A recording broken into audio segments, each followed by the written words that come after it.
Klaatu, Barada, Nikto.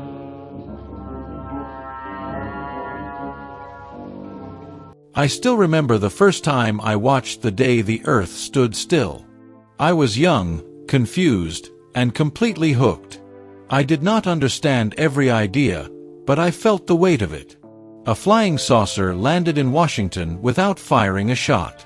A calm stranger spoke without anger or fear. A silent robot stood perfectly still, yet somehow terrified everyone around it. Back then, it felt like serious science fiction, something different from the loud monster movies of the time. Only decades later did the cast and crew begin to reveal what was really happening behind the scenes, and how dangerous this film felt to make in Cold War America. Producer Julian Blaustein later admitted the film was flatly rejected by the U.S. Department of Defense. The Pentagon refused to cooperate, not because of money or logistics, but because of the message. Humans were not heroes. They reacted with fear and violence. They were portrayed as a species that might need to be watched to stop destroying itself. In the tense climate of the Cold War, that idea was unacceptable.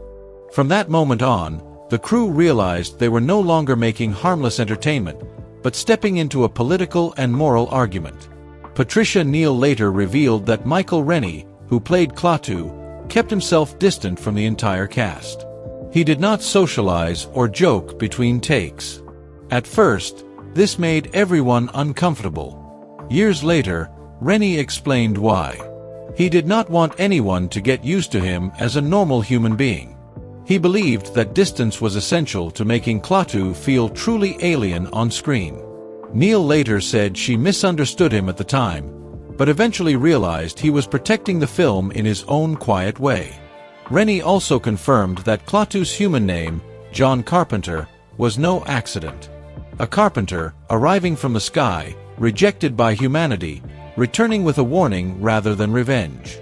The resemblance to religious imagery was intentional, though never openly stated. The film borrowed a familiar structure to deliver a message many people were not ready to hear, that moral responsibility mattered more than power.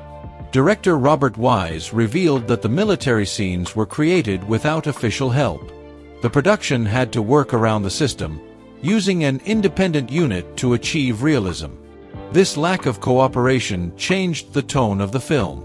The military presence feels tense and uneasy, not heroic. That discomfort was real, and it shows on screen. One of the most famous lines in science fiction history, Klaatu Barada Nikto, was spoken by Patricia Neal without her knowing what it meant. She was only told it could save the world. That uncertainty made her fear genuine, and the scene more powerful. The words became legendary precisely because they were never explained. Locke Martin, the man inside Gort, later said the robot suit was almost unbearable. It was heavy, hot, and suffocating. He could only endure it for short periods. Ironically, this limitation created Gort's terrifying stillness. He did not move much because he could not, and that restraint made him unforgettable. The film was quietly labeled anti-American by some during its release. There was no official ban, just hesitation and silence. Even a planned sequel written by Ray Bradbury was eventually abandoned because it no longer fit the mood of Hollywood. What remains today is not just a classic film, but a question that still hangs in the air.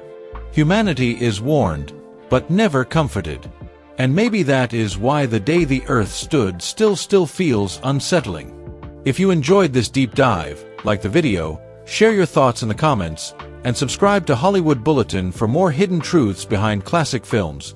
And don't forget to press the bell icon so you never miss an upload.